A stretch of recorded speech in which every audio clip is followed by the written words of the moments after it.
Morning students, welcome in online class 7th class. आज हम history का चैप्टर 1 हजारों वर्षों के दौरान हुए परिवर्तनों की पड़ताल इसका अध्ययन करेंगे। इसके पहले हमने ज्योग्राफी पढ़ा था एंड सिविक्स पढ़ा था। आज हम पढ़ेंगे हिस्ट्री, इतिहास। ठीक है, इसमें आपका फर्स्ट चैप्टर है कि जो हजारों वर्षों की जो जांच की जा रही है उसके बारे में जो परिवर्तन हो रहे हैं उसकी जांच किस तरह से हो रही है या उसको पड़ताल करना है। तो यहाँ पे हम पढ़ेंगे कि मानचित्र 1 और 2 पे आपके यहाँ पे जो मानचित्र दिया गया है ये कि इसको देखो ध्यान से। मानचित्र 1 में आपको अरब भूगोलवेत्ता अल इद्रासी ने 1154 में बनाया था ये नक्शा। जो नक्शा दिया गया है इसके द्वारा बनाए गए दुनिया के बड़े मानचित्रों का एक ये हिस्सा है। भारतीय उपमहाद्वीपों को दर्शाता है और जो मानचित्र आपको 2 दिया गया है ये फ्रांसीसी मानचित्रकार ने 1720 में बनाया था। दोनों नक्शे एक ही इलाके के हैं मगर उनमें काफी अंतर है। अल इद्रासी के नक्शे में दक्षिण भारत उस जगह है जहां हम आज उत्तर भारत ढूंढेंगे और श्रीलंका का द्वीप ऊपर की तरफ है, बल्कि श्रीलंका का द्वीप का नीचे की तरफ होता है। कुछ जाने पहचाने नाम भी हैं, जैसे कि उत्तर प्रदेश का कन्नौज। मानचित्र 2 में पहले मानचित्र के बनने के लगभग 600 वर्षों के बाद में बनाया गया है। इस कालावधि में उपमहाद्वीपों के बारे में सूचनाएं भी काफी बदल दी गई हैं।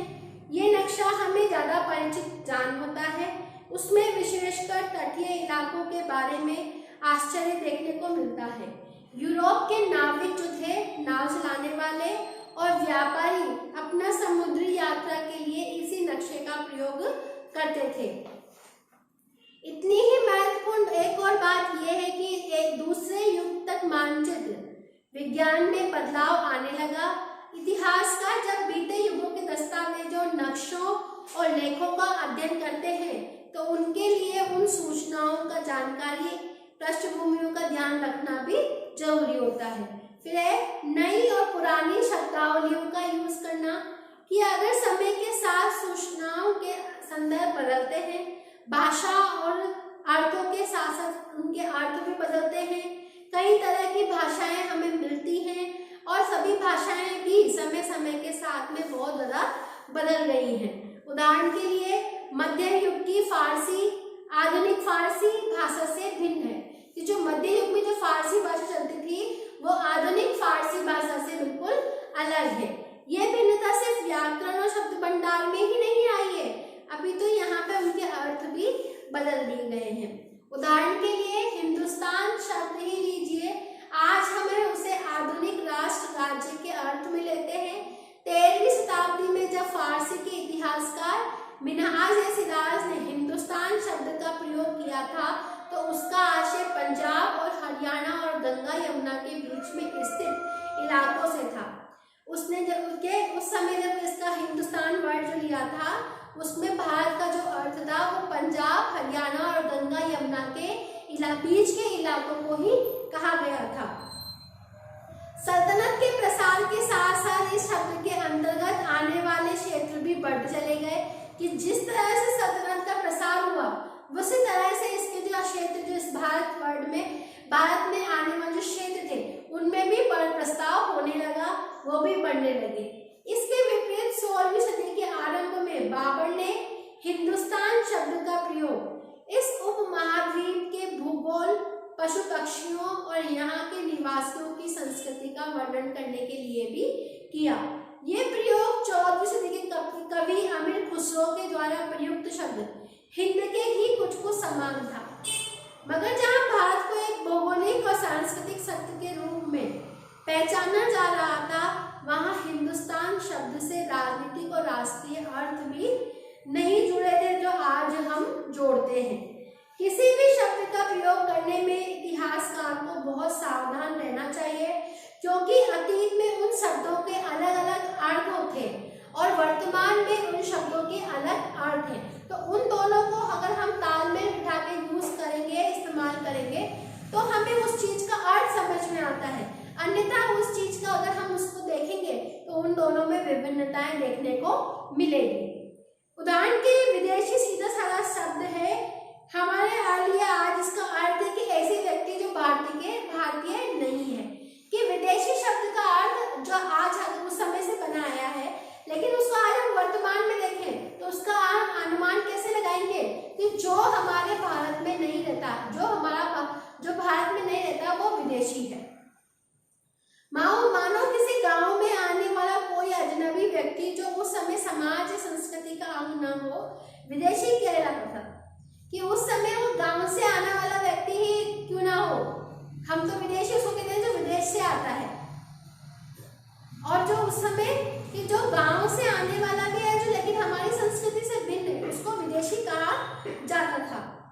अब है इतिहासकार है उनके स्रोत कि इतिहासकार किस युग का अध्ययन करते हैं और उनकी खोज की प्रकृति क्या है, इसे देखते हुए वे अलग अलग तरह के स्रोतों का सहारा लेते हैं। उदाहरण के लिए पिछले साल आपने गुप्त वंश के शासकों और हर्षवर्धन के बारे में पढ़ा था, लेकिन इसका मोटे तौर पर हम उसका अनुमान लगाएं तो 700 से 1750 ईस्वी तक के लगभग हजारों वर्षों के बारे में भी हमने पढ़ा है।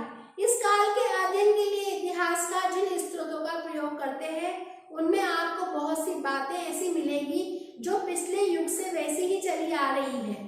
इतिहासकार इस काल के बारे में सूचना इकट्ठी करने के लिए अभी भी शिलालेखों, अभिलेखों और वहां के स्थापित भवन निर्माण आदि की सामग्री पर ही निर्भर करते हैं, और ये सामग्री की संख्या और विविधता आश्चर्यजनक रूप से भी बढ़ गई है, और दूसरे प्रकार के स्रोतों का इस्तेमाल धीरे धीरे हम कम करने लगे हैं।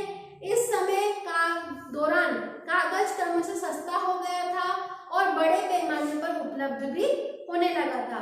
लोग धर्म ग्रंथ, शासकों के वृत्तांत और संतों के लेखन का उपदेशों, अर्जयों, अदालतों के दस्तावेजों, हिसाब, करों के खाते आदि लिखने में इनका प्रयोग करने लगे थे। अखबार तक कागज का इस्तेमाल होने लगा था, जिसके कारण वो अपने अभिलेखों को सुरक्षित रखने के लिए उनके ऊपर लिखने लगे थे।